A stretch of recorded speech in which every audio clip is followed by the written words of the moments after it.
ezalaki makambo ya hémorragie mortelle oyo ezo régner au sein ya orchestre BCBG na famille biologique Mpiana.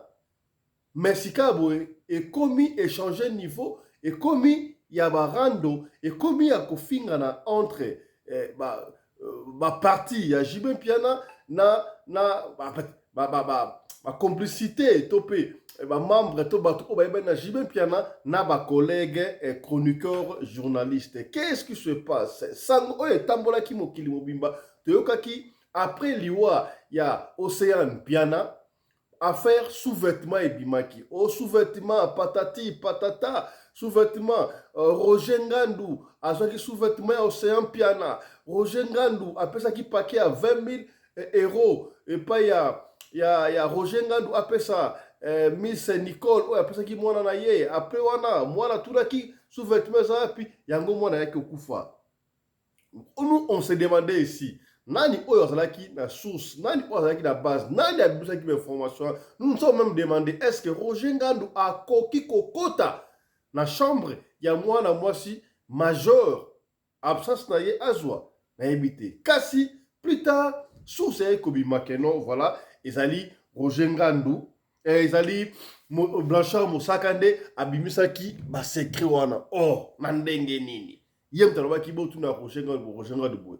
Alors, nani alobaki yango confrère na consort na biso mogonde alobaki yango hier azalaki na Blanchard Mosaka. Kasi plus tard, tout le monde qui Blanchard Mosaka aleki la télévision ali ko s'apprendre na confrère na biso Desho Dinar. Est-ce que Desho Dinar pe alobaki yango esika nini to azwaki kaka maloba oyo consort mosa alobaki pona asala commentaire. Alors Blanchard Mosaka afandi te aye koloba et puis Desho azongaki pona droit de réponse et puis ça qui mbilinga bengana émission oyo boyebi ke biso zaka vérité pour les to kobenga Desho Dinar ye aya ko expliquer biso qu'est-ce qui se passe entre ye na Mosaka na faire autre kozongela ngo makambo ndenge et les kaka. Alerte, alerte, alerte na Kinshasa yaya tomesala koyoka kaka poison rwandais. Oba rwandais batela kabatu poison. Salaka attention na poison rwandais. Yaya mikolo poison rwandais zongi sima. Bakomu na poison libanais na poison indien. Makambo bandi ko changer na mboka yaya. Batu wana ba libanais, ba indien, tolmo ba vanda, ba se implanta pa na biso, ba zwa bomengo. Ba linga kofuta ba taxi ya l'état te. Tangu droiture badi ko ya maleme na mboka bo futa ba taxe bo sala boy ba badi ko bo na poison ya ba poison so ko fara ngwana ba poison rwandais te ba poison indien na libanais to kozongela yango kaka na émission ya lelo kaka na alerte to ko peine to ko beto alerte sala attention secte moko boye soit disant entre parenthèses église et na Corée du Sud. Bazo kozwaka bato sur na TikTok, TikTok eza makambo. Bakozwa yo, bakolotne ba verset biblique consort, ndoka bali ko cibler ba jeune noir, surtout ba jeune fille noire, ba jeune universitaire. Bon ça l'attention to kozongela ngo avec détail awa na émission ya lelo boye ba secte wana ndengeni to kopesa ba si ya secte wana soki ba approcher yo.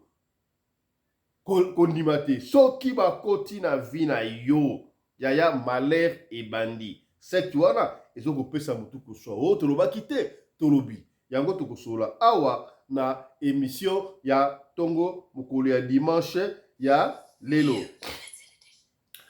Mbote na bino bandeko balandi ya radio Lokoyo télévision bisika nyonso to bozwami, merci na confiance pe fidélité bozali ko continuer ko pesa programme oyo radio Lokoyo masolo et pas wapi chaque fois tokutana ka pona ko solola makambo zali koleka bongo la communauté na biso africaine mingi mingi lobaka yango ya biso batu oyo tolobaka lingala tana baka tolobaka lingala na baka yango chaque fois lingala ezali kaka pona ba congolais ya Kinshasa te, lingala ezali kaka pona ba congolais ya Brazzaville te, mais mutu nyonso tu alobaka lingala ozala éthiopien ozala chinois ozala nani soko lobaka lingala émission na yo yango yo. Boyebi yango émission na biso oyo radio Lokoyo zaka émission polémique te tolingaka plutôt ya kotia kimia esika bandeko bali koyokana te po ezali les seuls programmes la seule émission oyo papa maman bandeko bavandaka bayi koyoka qu'est-ce qui se passe na communauté na biso africaine généralement to la communauté bato oyo balobaka lingala soki mbala liboso otala biso ya tosengi na yo osabone opartager mais soki osabone kobosa na te kofila bongo cloche ya notification mpona yo orataka programme na biso ata soki mukete na ntongo toye kovandela ndenge nini ya esaka bino biso tofinaka dans le passé tokendaka malembe mpona koya kobimisa vérité. On a fait toute une série, il y a une émission Awa sur Jubin Piana. Oui, c'est vrai. Hémorragie Oyo, ezali au sein, il y a orchestre BCBG, Topé la famille biologique. Il y a Papa Chéri, Jubin Piana, Motopamba, l'homme qui a mis de l'eau dans le coco. Et à ça, on a dit, bah, tu vas couper, bah, ike, bah, Zule Babakei, Moulala bakenda tozonga kutu tina ba série ya basunda bas bakenda basege minue konso tita go okoma na série ya Océane Piana nde makabandi kobima qui est le prochain d'ailleurs danseuse ou pas ko fa so ki mbo doki et pesika mbilinga prophétie kutu ebimi que JB moko ko sala accident liko ko sala problème liko ande ko bemaye na liwa est-ce que c'est vrai ou c'est faux? Alors makambu ya Océane Piana lisolo moko etambolaki partout bato balobelaki yango ebele ke makambu lisolo ebetamaka ke Roger Ngandunde mission oyo abilo bakaza porte-parole ya JB Mikolo akobi directeur ya cabinet ya JB d'après mon erobaki na mission akelaki na poto bato baike bayebi ezalaki akendaki pona contrat oyo JB akobetra na main na poto tango liweye baeko balola yango ono akendaki na enveloppe à $20,000 apesaki pa ya Miss Nicole mama Nicole Longondo mama oyo abota Océane Piana mwana ya JB Piana on avait toute ma propre paternité pa ya Océane Piana par rapport à JB mais soko moni mwana wana logibe bobimbe ya JB bandeko bakei kutu koloba yaya kokoka elongi na papa ezatege yango zo signifie ki oyo na yo ndenge nini tala kuteki tala kumamba mbutu ba utabega pa fisto soki ata moi je na Zambia moi ça c'est mutu bali mususu soka azu chaussette oya yo mobali osola te yango otie yango na mai lali amela mai wana chaque jour mwana ko melongi oya yo ka pratique ya bato pona ko déstabiliser kaka bato ya certaines personnes soki mutu ala ba problème ye aye asunga yo a sauver yo azoko clouer okota lokola ba dessin moto mona ka ba dessinaka yo za libanda escalier ya liwana muninga na dibulo wana kabima okotela escalier mata yo ozotia singa boy singela mukuse voilà ba champ personne ojenga ndo yaki na €20,000 soki me $20,000 apesi Miss Nicole pour la moine consort et pas lobi laksangai chambre ya mwana ake mwana la awa consort akotaki ayibi sous-vêtement ya Océane Piana wala nde ibale kolobama ake na ngotanga keinde yango na Océane Piana akufaki ngala mitunaki ba question awa to mitunaki ye mwana mobali akokota na chambre ya mwana mwasi mwana ya bato ye wo présente te et puis maman Nicolas tikaye ezalaki ambigu ezalaki absurde to tikaki yango na point d'interrogation awa to lobite ezalaki ya lokuta to lobite ezalaki ndeko wana to ko réfléchir à haute voix kasi ekalaki plus loin bato ba ko réfléchir mais masolo wana ebimaki epala natulaki yango mpe nani nde amonaki nani nde ayebaki makambo wana ti consort moko asalaki émission nakolakisa bino ye asalaki émission ye abeti lisolo alobi ke mosaka nde ayebisaki ye yango mosaka azali nani mosaka azali moko ya proche to porte azalaki nayeti soki azalaki to azali parce que atikaki les États-Unis porte-parole ya BCBG tobali kotala ye chaque dimanche ye brad doki nzoto na nzoto bampa tu bampa nde balobaka na anglais na Roger Ngandu chaque jour ba porte-parole bande koleka na baémission ya dimanche oyo bapesaka programme ya ba mouvement donc programme ya BCBG et bande kopesama epai ya Mosaka na Roger Ngandu soki Roger Ngandu alobi seki se ya solo soki Mosaka aleki azoloba na kombo ya wenge BCBG donc ba Mosaka kutu bayebanaki to bayebani koleka ba musicien mususu oyo kutu ya BCBG ça veut dire so balobi le koko ezalaka ya solo concert wana aleki alobi ke non makambo oyo azoloba oyo mutu abengaki yango mutu abengaki ye to abengaki asololaki na na mosaka apesi mosaka ka mwa folar moko boye mosaka bandi kopanza ngai epesi ngai motu koswa tomandaki koluka nani nde alobai makambo oyo ezalaki azwaki yango wapi ebimi wapi bon la plupart ya babatu lokola biso todevolaka basource te oyo apesi information mpo ezalaka malamu te bendaka problème mais lokola consort oyo adévoile source arabe ezalaki mosaka estce ezalaki mosaka ya solo to ezalaki ya lokuta nalingi avant tokota na matière mpo na ye kobe ya décho de ndanga na kati kuna toyoka nanu qu'est-ce qui s'est passé na makambo oyo concert oyo alobi concert wana ye moko ayi koloba yango noir sur blanc kapesaki mbongo mpa ya nani tolanda ye nani landa ye voilà tolanda moi naotosolana vie blanchard bon nayebi mpe te esprit nini eza koanime vie blanchard afungolaka ya motema na ye mpo aloba nyonso to azoloba abandi nakoexplike nga mpo nga mpe nasalaki mwana kaka nabaki ke non mwana akufaki na accident motuka ye mateli etuti ekrase kote ya volant abi mwana akufi batuti auti nini sport na ye azokatisa prince camion ebimi de nulle part etuti mwana ememi mwana distance ya 5 mètres bwaki mwana mpe camion wana elimo ekeye emonani te mais mwana na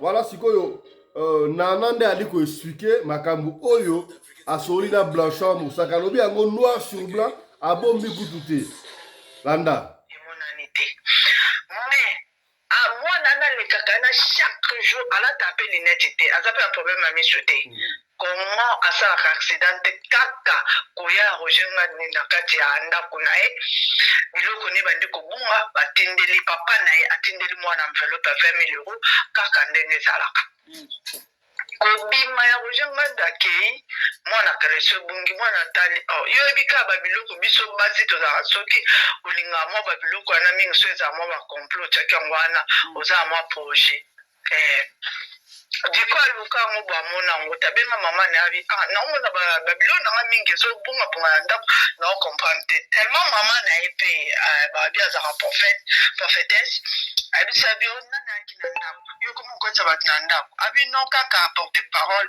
ya papa moto ayaki na ndako mama bango abengi mbala moko nani porte parole papa bango ojengaki ntango abengi ase non kalesa mwana apesi explication yo nonga tazwi te en tout cas nayebi te nini tout ça nayebi te soki mama mpe azalaki ignorant ke non ndenge ya blanchard alongwa déjà nayebi te abengi mpe ya blanchard kuna bando pose blanchard baquestion blanchard abi en tout cas mare nga desine alongwa depuis kala nayebi te so oza courant te mais déjà sine alongwa na tika dea na koto na états-unis en tout cas affaire wana nayebi te abi eleki pas même 1 mois nde mwana osala accident mwana akokufa accident mwana asali moto atuti amonani te enveloppe ya 20 000 euros babuja kuta yango te mbongo ezaka wana na kati ya ndako ya mwana parce que mwana nyonso toyebisaka mama ne bakoma bakamarade na mama kalesa mwana emonani te ti lelo ndenge mwana akufi yango vie blanchard banda oloba abi ngandu yo oza éclaireur soki yo okemona kaka motu dikofo motu wana mabe yela ye abandi siko koexplike nazolema ezalaki omoni yo filme ye kaka ndenge ofilmaki mwana bosalile video boseki ndenge mpe osalaki epa zulema omoni zulema ogangeli obisi zonga ndako akomela masanga moto atindi yo te après 2 semaines zulema akufi outi mpe France omoni mwana osali video ozongi pas même 1 mois mwana accident akufi donc il faut la vérité donc il faut bien roger nga daloba vérité donc fi azosuka ka wana atokotelie na mozindo abi ye faut la vérité parce qu'il y a éclaireur nyonso ezoleka aloba vérité abi eske oyebi ke mwana tuka mpe asalaka accident ntango bapesaka ye mbongo nani akende apesa mbongo roger nga nde moto akende apesa mwana asuka mbongo oui ndo ya koma loko éclaireur ya masolo Ah, c'est ça. Moi, Bonjour, comme bonsoir, selon l'heure sur laquelle vous mon vidéo n'a pas été. Voilà. Voilà sikoyo ezali ndenge ndeko mwasi consort a expliqué ndenge asola kila ndeko Blanchard. On ne dit pas que makambu oyo ndeko a expliqué ezalaki ya lokuta parce que ye ndeko oyo consort toki audio ta ko expliquer abi ya sola ki na tonton Blanchard Mosaka nde abeteli OK. Roger Ngando azalaka éclairé. Na uté koloba awa Roger Ngando alobi ya lungo na niveau ya porte-parole a comme directeur à cabinet. Tu veux que directeur à cabinet ya mutu nda salaka makambo presque nyoso. Directeur à cabinet un président vaut mieux plus que ministre. Tu veux bien n'est-ce pas parce que presque rien dans salaka nyoso tout. Tout le monde a qui vidéo ya Roger Ngando na Océane Piana. Tout le monde a qui vidéo ya Roger Ngando na Zule Mandenga Robaki wana. Après vidéo ba kufaka oui effectivement makambo de koloba za ya solo. Kasi problème est se poser. Problème est se poser. Pour la nini ta makambo ebimi tango d'aprendre oyo tango a Blanchard Mosaka abi Roger Ngando aza éclaireur. Botuna ye po anika soka fume mutu mutakufaka. Est-ce que toko boya ngo kaka rapidement ndengo wana po toyebi Blanchard Mosaka aya kutu BCBG liboso ya Roger Ngando. Azalaki porte-parole abane ko makambi ya jibe oya yebi. Est-ce que ye mutabusaki yango alobaki ya solo ya lokuta. Tango audio oyebimi et m'a dit qu'on peut s'en plaire, la taille de coup d'intérêt Yindaki, que je même plus en apporter plainte contre moi. Ça qu'en États-Unis, machin, que ça y est, ma buzz. Mais, le col à l'ambo cannabis, c'est comme un capé, un mot, oh, ce qui m'a vendu nié, à table, cause là qui m'a camou, ce que battu et plaqué yo, et commis à solo. Il y a un peu consommer, il y a là, dans le monde de Koïboui, ce qui m'a dit, ma bépo na yo, et que bien, on te couvre na nié souté. Bon, enfin, na sou niété. Kazaka va dire qui c'est ça ce qui on rappelle les imbéciles par le silence, voilà en d'autres termes je voulais dire Moudal m'a pour la yo et que ça ga auto fa na onie ko ka soni siko makambo changea balobi na yo likambo soki za ya ngote il faut les cas oya ko défendre. Oya ko se défendre. Et ceux qui se défendre te, ceux qui se défendre yo mon côté, muta ko se défendre pour la yo à cause la te. Ou que la trop tard. Ba ko plaquer le kabalo kuta et c'est que yo éviter. Tu vois comment on Blanchard Mosaka, oyo ndeko alobi ke Blanchard Mosaka mtabenga ki abisi aleki na télévision alobi a expliqué que makambwana ya yebi yangote a ko senga ba preuve. Soka solo ina journaliste wana na audio. Pour y sur audio aloba. Tout ça là sur boy enregistré qui est atia audio wana pour les interpréter. Siko qui dit la vérité na makambo. Na oki na kati kuna Blanchard atteint combien de shows de na. Atteint combien de shows de na pour na nini? Ya mboto kota kuna nto na Blanchard Mosaka ndenga ko répliquer alingi a soigner bomoto na ye a soigner réputation na ye parce que tu es que papa chéri a sala mingi pour la chambre Mosaka. Toi on a un élément. Landa la chambre Mosaka. Landai. Voilà. Pour éclairer ya masolo. Ah. C'est ça. Bonjour, comme bonsoir, selon l'heure sur laquelle vous mon vidéo n'a pas été qu'on a vu Blanchard Mosaka. Ça là de mon gros le internet na komona ça commence à prendre du temps et puis aller Moramabé soit disant na solo qui na master moko chroniquer mona chroniquer mo ba bimi mikolo ya ba pata punya ba chukulu chakala ba bo sala buluti et c'était des choses na yibio na mona yo na fina na to solo la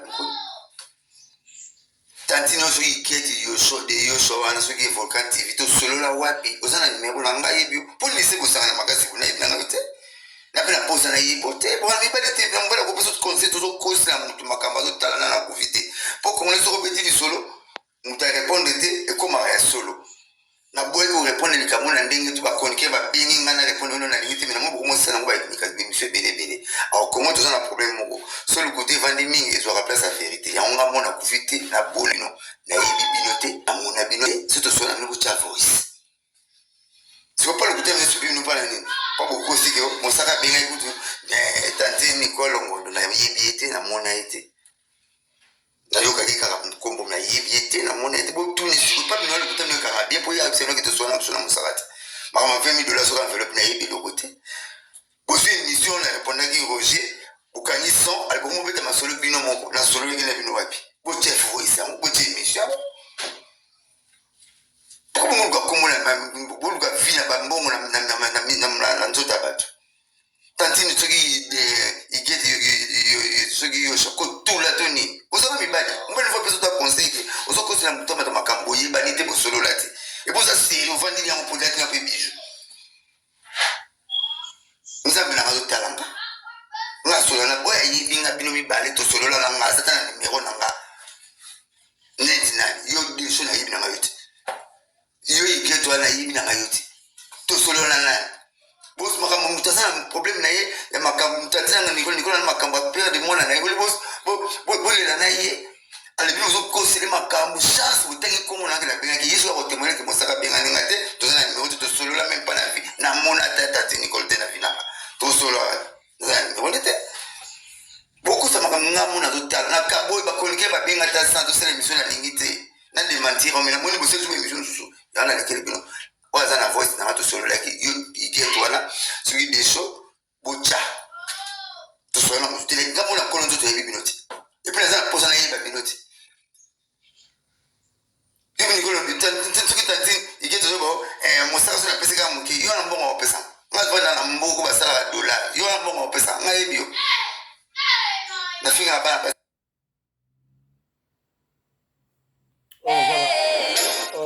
Nous continuons. Voilà, Blanchard Moussaka n'est allé qu'on répondre par rapport à ma d'après ma conseiller.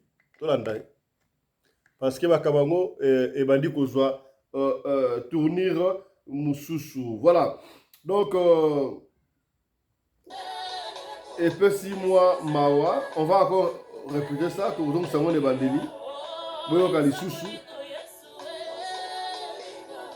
Voilà, vous allez nous excuser, Tokozonge le yango. Blanchard se défend, alobi ye aloba ki makambo wana te, asoka aloba ki yango wapi, bo tia audio oyo aloba ki, par exemple, jouer émission moko oyo ko makambo ya Blanchard. Kasi nga na yebite, pona nini Blanchard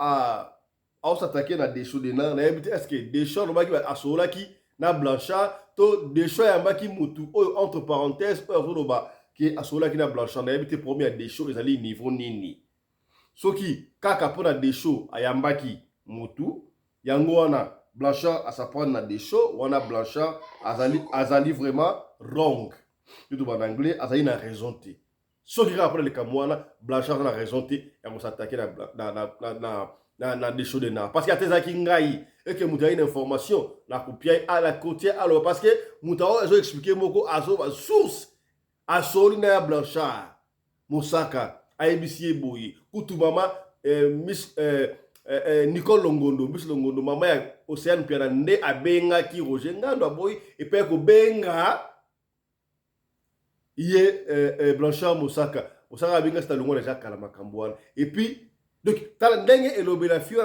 c'est difficile de croire que Makambango, il y a le kuta. Yangwana Blanchard Moussaka, il ne fallait pas qu'il s'en prendre na des choses de na. À moins que les Kamoussou ezala. Car auto qui wana, et ça m'a mbilika mbilika. Tu es Kamoussou bien.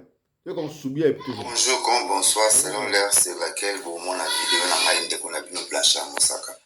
Ça là, mon gros le internet, ça commence à prendre du temps et puis aller Moramabé, soit disant dans la solo qui n'a master moko chroniqueuse mona chroniqueuse mo ba bimi mikolo ya ba pata punya ba chukulu chakala ba bo sala buluti un certain des choses na yibio na mona yo na fina na to solo la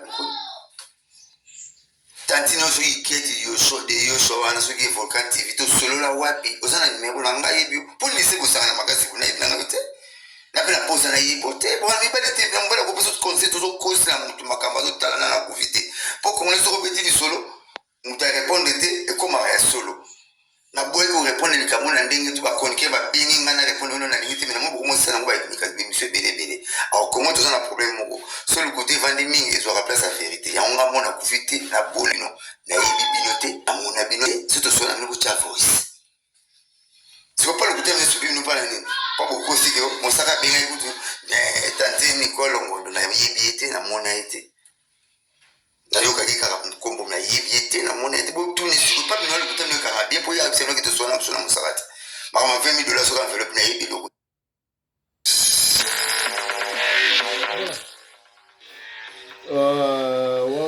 Des shows. Pardon, Moussaka. $20,000 sur enveloppe na yibi logo te. Aussi une mission na répondre qui Roger au canison album beta masolo bino moko na solo ngi na bino wapi. Bo chef voice am bo chef mission. Pour mon gars comme la bo luka vina ba mbongo na nzota batu. Tantini tsoki igeti tsoki yo shoko tout la toni. Ozo mi bana. Mbele fois besoin de conseil. Ozo kosi na mutoma de makambo yebani te bo solo lati. Et pour ça c'est on vandi ya mpo dati na pe bijou. Nzambe na ngazo talanga. Nga solo na boya yibi nga bino mi bale to solo la nga sata na numero na nga. Neti na yo disho na yibi na ngayote. Yo igeto na yibi na ngayote. To solo na boss makambo mutazana problème na ye ya makambo mutazana Nicole na makambo père de mona na ye boss le na ye ale bi ozo conseiller makambo chance utengi komo na ngela benga ki yesu ko témoigner que mosaka benga ngate tozana numéro to solo la même pas na vie na mona tata Nicole te na vie na to solo na on était beaucoup ça makambo ngamu na total na kaboy ba konike ba benga ta sans to sele mission na lingité na de mentir mais na moni bosse jouer mission susu dans la télé bino waza na voice na to solo like yo idée toi là celui des shows bocha to solo na mo télé ngamu na kono to yebi binoti et puis ça pose na yebi binoti yebi Nicole on dit tantiki tanti igeto zo bo mosaka so na pesa ka muki yo na mbongo pesa nga zona na mboko ba sala dollar yo na mbongo pesa nga yebi yo na finga ba. Voilà. Voilà.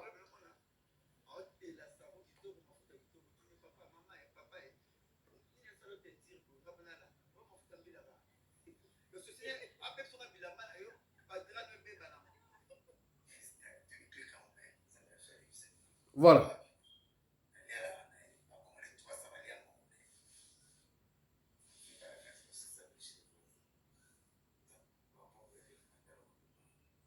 Voilà, c'est un peu ça. Donc, Ngai personnellement, na yo quitté et Sika Oyo,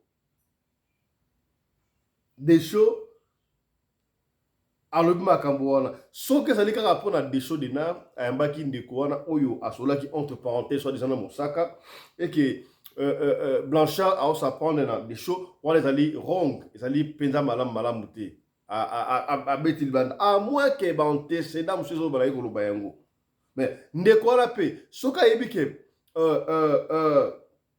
asola ki na ye na Blanchard Mosaka te pona nini akosaki makambo pona koluka kaka beso wana pe ezali malamu te biso za ka parti prité za ka katikati na kati ya émission oyo. Voilà, tant que ça la émission oyo je crois il est encore très tôt mais tokozonga bisto ka lito yimoko te toki Blanchard Mosaka tokozonga awa pona koyoka des choses de la tokoyamba des choses de na awa s'il a le temps à vous expliquer biso qu'est-ce qui se passe entre ye na Blanchard Mosaka de Kambango ezali ndenge nini. Voilà, autre chose à présent yaya tolobaka yango awa o poison rwandais ba rwandais bakotisi poison boye keba na kiti yaya mikolo balobi poison ya ba libanais ebimi na ba indien tol ba libanais ba vana mboka na biso pendant longtemps ba indien konso ba s'implanta taxe ba ngara so futa te ba sala ba avantage moko boye na période moko boye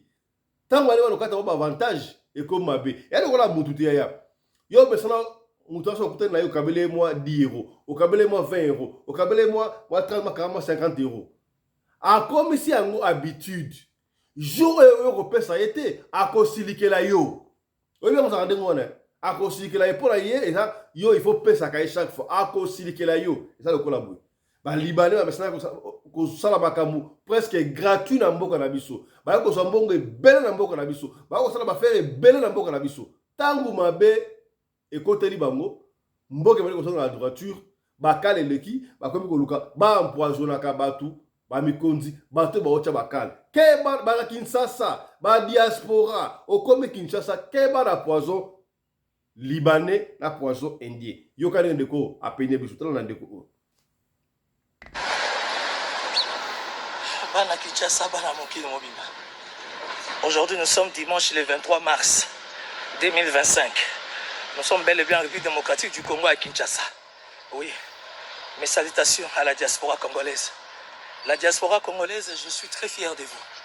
Et Kinshasa est très très fier de vous. Par rapport à ce grand travail que vous êtes en train d'abattre. Oui, merci beaucoup. Par rapport à l'éveil et au sursaut patriotique initié par les amis de la diaspora. Surtout la diaspora de la Belgique, France, Grande-Bretagne, États-Unis et Luxembourg. Partout où vous êtes là, Canada surtout. Voilà. Vous dites qu'on doit faire attention avec les poisons rwandais. Mais il y a les poisons libanais. Il y a les poisons libanais. Il y a aussi les poisons indiens. Les poisons indiens, type l'hôpital à HG. Mais les poisons libanais, vous n'en parlez pas. Les poisons libanais, il faut en parler. Hein? Moi, je suis un prophète politique. Je ne cesse de mettre des informations à la disposition de l'opinion. Il faut faire attention, surtout avec les Libanais de Paix Victoire. Je suis en train d'insister. Je suis en train d'insister. Il faut aller checker, il faut aller vérifier Paix Victoire, et puis il faut aller vérifier leur identification. Est-ce qu'ils sont en ordre, tous ces Libanais de Paix Victoire, tous ces Libanais de Mino Congo? Et il y a des ceux-là qui ont été chassés comme étant des personnes non ingrates. Mais aujourd'hui, ils ont changé des identités, ils sont là. Des gens qui se permettent de dire que tous en a pouvoir dans la poche. Vous savez que pendant qu'il y a eu guerre, quand on a perdu Bukavu, ils ont fêté. Hein? Quand on a perdu Ouvira, ils ont fêté. Heureusement qu'on a pu récupérer ça, parce que les chefs de l'État ne cessent de prendre les choses à bras le corps. Faites attention avec les poisons libanais. Nazo peut savoir une information. Allez vérifier les Libanais à plein victoire. Est-ce qu'ils sont en ordre? Quels sont leurs contacts? Parce qu'ils ne cessent de le dire à leurs personnels que non, nous sommes des kabylistes. Kabylistes. Ça, c'est les Libanais. Il faut faire attention. Les poisons libanais. Je suis en train de réveiller l'opinion. Et j'ai saisi l'opportunité sans rancune. Mais nous sommes en train de réfléchir État. Qu'est-ce qui se passe à la DGM? En ce moment, l'état de guerre, on a récupéré Ouvira. On a récupéré Walikale. La balle est entre les mains de la DGM. La DGM, nous espérons, nous croyons que réellement vous accompagnez la République par rapport au mouvement migratoire. Bandeko, il y a DGM. Nous faisons confiance à vous. Il faut bien surveiller les frontières. Nos frontières sont poreuses. Mais ça ne date pas d'aujourd'hui. Et mais vous pouvez bloquer cette hémorragie. Nos frontières sont poreuses. Nous ferons la mise pour la frontière. Voilà. Félicitations au conseiller spécial Eberand Kajmir pour nos travaux et bandits. Nous serons là. Nous allons réfléchir pour l'intérêt de la République et dédicace spéciale à la vraie société civile avec le président Christopher Angoy. La vraie société civile est derrière la République, derrière les chefs de l'État. J'avais dit, on se rappellera de moi. Voilà, c'est un peu ça. Est-ce que ce poison, les Libanais indiens, existe réellement ou Zaka Wakambu Oyo, il y a flatterie? Il faut toujours faire attention. Pourquoi il a cité ma diaspora? Quel intérêt? Il a demandé que vous allez vérifier na pain victoire, machin. On ne refuse pas d'information, il faut vérifier. Mais il faut que ça peu contre-information parce que ça va dire qu'on félicite Boy, ça veut dire que quelqu'un lui a envoyé pour dire ça. Tala Mtseki, Tala Kumamba. Toti kaka la même ordre d'idée. Ya te ko benda yo mato isalaka attention ya secte moko e na Corée du Sud ya. Secte wana e na Corée du Sud, les chrétiens sont en danger, les chrétiens soyez vigilants, surtout les chrétiens noirs. Bazoko vise ba chrétien noir na ba université yo mutolinga TikTok. Soko ko nzambe na TikTok, okona ba télé message moko ya nzambe, lokola cours biblique, c'est pour dominer les noirs. N'allez pas dans ma cambouana, to bendio matoi. Yo na radio lokole panza émission oyo pona ba matebi souti. Système ya christianisme, système ya Bible onde et ko sala ke ba dominer homme noir sur tous les plans. Talaka muto ba télé masola vulu zimbangu azobo ya bité biso virus ki mbangu te ala lokoboka osala te ya bakoko bazali ton bakotisa christianisme. Je ne parle pas de Jésus-Christ qui nous a sauvés. Bakotisa christianisme na kati kuna ato betele masala ki virus ki mbangu akoyoka yo te. Eza lokola bakotisa biso de comme oyo c'est lui qui a découvert l'embouchure du fleuve Congo, c'est Diego Cao. C'est faux. C'est faux. Jusque-là, moi, je n'arrive pas à comprendre comment est-ce que dans le système éducatif, on continue à enseigner nos enfants que c'est Diego Cao, le dieu des chiens, qui a découvert l'embouchure du fleuve Congo. Est-ce qu'il y a avant Diego Cao, il y a avant Nani bataka na chipoi, embouchure du fleuve Congo et Ango. Mais comment est-ce que vous avez dit que c'est lui qui a découvert l'embouchure du fleuve Congo? Et puis comment ça a Diego Cao? Il s'est dit, moi je suis le Diego Cao, le dieu des chiens. Il nous insulte, nous sommes des chiens, à insulter par cette chiens, et puis nous allons promouvoir, nous allons prôner, nous allons vanter. Il faut enlever Makambouana que c'est Diego Cao qui a découvert l'embouchure du fleuve Congo. C'est faux. C'est pas vrai. Attention à cette chose-là. On va prendre des noix par le christianisme. Même que, non, le christianisme, surtout, tika toi, t'as qu'est chrétien. Une secte chrétienne coréenne qui cible les noirs. Ça, attention. Là, on a l'explication des cours. Il y a une secte qui cible les populations noires dans la diaspora et qui est en train de s'installer sur le continent africain. Et je voulais vraiment en parler pour sensibiliser parce que j'ai reçu énormément de témoignages à ce sujet ces dernières 24 heures. Ce mouvement sectaire s'appelle Shinjojin, il vient de Corée du Sud. Il a fait l'objet d'un reportage par Combini. Je vous mettrai quelques extraits ici, vous pourrez aller le voir en intégralité. Je voulais en parler parce qu'ils ont une technique d'approche qui est très efficace et qui cible encore une fois les jeunes noirs et notamment les femmes noires. L'autre point, c'est qu'ils vont vous donner des noms différents selon les personnes auxquelles ils s'adressent. Donc ça va être soit Shinjojin, soit ils vont se présenter comme Nouveau Ciel, Nouvelle Terre. Personnellement, j'en ai entendu parler déjà il y a 1 an sur Twitter lorsque une internaute nigériane avait raconté comment ils approchaient les jeunes Nigérians pour les convertir à leur mouvement en Afrique du Sud, au Kenya. Et dernièrement, donc quelqu'un à Abidjan m'a dit qu'ils étaient effectivement en train de s'installer, voire déjà installés en Côte d'Ivoire. Alors, comment est-ce qu'ils s'y prennent? La première chose, c'est que quand ils vous approchent, ils ne vont jamais parler de mouvements religieux, etc. Ils vont se présenter comme une académie. Ils vous proposent, en gros, d'étudier la Bible, de renforcer vos connaissances bibliques, etc. Et donc, vont vous demander vos contacts, suite à quoi ils vont vous encourager à assister à soit des cours, soit une formation qui sera gratuite le plus souvent. La période, entre guillemets, de formation ou d'académie biblique va durer entre 3 à 9 mois selon les personnes. En général, c'est le temps qu'il leur faut pour, en gros, vous laver le cerveau. Et généralement, ils vont faire en sorte que vous abandonniez progressivement votre vie. Pour certains, ça a été abandonner leurs études. Pour d'autres, ils ont demandé, comme ce témoignage ici, de rompre ses fiançailles et de s'éloigner progressivement de ses proches qui lui veulent du mal, etc.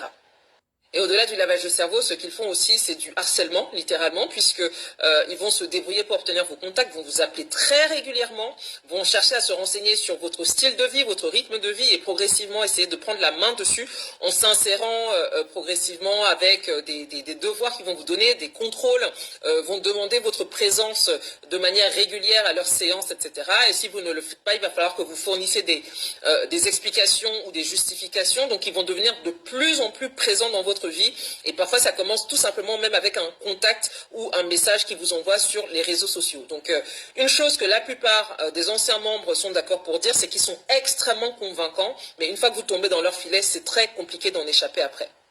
Ils ont des méthodes d'approche à la fois dans la vie réelle et sur Internet. Dans la vie réelle, c'est très simple. Ils vont aller dans les lieux de forte affluence, notamment dans les gares, mais aussi à la sortie des universités, des écoles ou encore des supermarchés. Et quant à la toile, eh bien, ils vont cibler les réseaux sociaux, spécifiquement TikTok, Instagram, et ils vont notamment regarder les personnes, par exemple, qui mettent des versets bibliques dans leur biographie, ou des gens qui font référence à Jésus, etc. Et puis, ils vont vous contacter, vous envoyer un message qui aura l'air très innocent au départ, par exemple, en essayant de tisser un lien avec vous en vous faisant des compliments et progressivement en vous invitant par exemple à venir à de simples études bibliques ou à venir à des cocktails entre guillemets où en gros ils vont parler de tout et n'importe quoi, mais une fois que vous serez sur place, le sujet sur la religion viendra très très rapidement. L'autre signal auquel il faut faire attention, c'est qu'ils vont vous imposer une forme de culture du secret très tôt. C'est-à-dire qu'ils vont vous demander de ne pas communiquer auprès de vos proches sur ce que vous faites avec eux. Alors pourquoi cette secte s'intéresse spécifiquement aux Noirs? Je pense qu'il y a plusieurs raisons. Tout d'abord parce que par rapport aux communautés blanches, asiatiques ou arabes, bien évidemment, il y a plus de chances de croiser des chrétiens dans les communautés noires, notamment dans la diaspora. Ça, c'est la première chose. Donc ça rend le ciblage plus facile. D'après ce que les Coréens nous ont raconté, ils évangélisaient d'abord les personnes blanches. Mais ils se sont rendus compte que les personnes blanches, en fait, n'adhéraient pas à ces préceptes. Deuxièmement, je pense que c'est aussi dans ces communautés-là qu'on peut trouver, par exemple, des personnes qui viennent d'arriver sur le territoire et qui sont seules, qui ont besoin d'une communauté sur laquelle s'appuyer. C'est également, malheureusement, parfois des personnes aussi qui ont eu des passifs familiaux assez compliqués, encore une fois, qui ont besoin d'un ancrage, qui ont besoin d'un groupe de personnes sur lesquelles s'appuyer. Par ailleurs, il y a aussi beaucoup de gens qui ont toujours besoin de trouver une nouvelle église parce qu'ils ne sont pas satisfaits de l'endroit là où ils sont. Sur le continent, c'est des raisons encore plus évidentes de difficultés économiques, des gens qui ont du mal à s'insérer, notamment socialement, et qui ont aussi besoin de s'appuyer sur un groupe. La plupart des anciens de cette église qui m'ont écrit hier et aujourd'hui m'ont raconté à quel point ça a été difficile d'en sortir. Ils ont eu pour certains des tentatives de suicide, mais ont vécu aussi beaucoup d'abus, notamment psychologiques, mais aussi financiers. Donc la liste, malheureusement, des dégâts causés par cette secte est très longue. Et bien sûr, il y a des victimes directes, ce sont les personnes qui ont rejoint le mouvement, mais aussi les victimes indirectes, c'est-à-dire leurs proches. J'ai eu pas mal de messages aussi de frères, de sœurs, de parents même, qui ont leur fille ou leur fils là-dedans et qui n'ont plus de nouvelles depuis plusieurs mois, voire plusieurs années. J'ai essayé de demander à quelques personnes qui ont voulu partager leur expérience avec moi, de prendre la parole ou de faire une vidéo, mais beaucoup d'entre eux ont décliné pour des raisons que je peux comprendre. D'une part, ils ont peur de représailles par rapport à leurs proches qui sont encore dans ce mouvement-là, et d'autre part, ils ont honte, pour beaucoup aussi, d'avoir été, entre guillemets, happés par ce système. Donc je comprends très bien leur volonté de ne pas prendre la parole, mais j'espère au moins que j'aurai retranscrit assez fidèlement tout ce qu'ils m'ont envoyé comme message, etc. Et j'espère qu'à travers ma voix, justement, vous entendrez l'alarme qu'ils essayent de tirer. Faites attention, soyez super vigilants surtout. Et je le répète, ce n'est pas parce que vous croyez en Dieu que vous n'avez pas le droit de questionner des mouvements religieux. Si à un quelconque moment de votre parcours spirituel, vous vous sentez mal à l'aise avec quelque chose, avec une manière de faire, avec le manque de transparence, etc., vous avez complètement le droit de poser des questions. Et si on vous interdit d'en poser, si on essaie de vous diaboliser parce que vous vous posez des questions, vous avez complètement le droit de partir. Ça ne remet absolument pas en cause ni votre foi, ni votre intention de servir votre Dieu. Voilà. Bamupe balobaka oyo asala mato ya koyoka sa nini ayoka. Oyo asala makasi ya kosasa nini asala. Oyo asala motema ya kondima asala nini andima. Oyo tolobaki te tolobi les chrétiens, surtout les chrétiens noirs boyoka.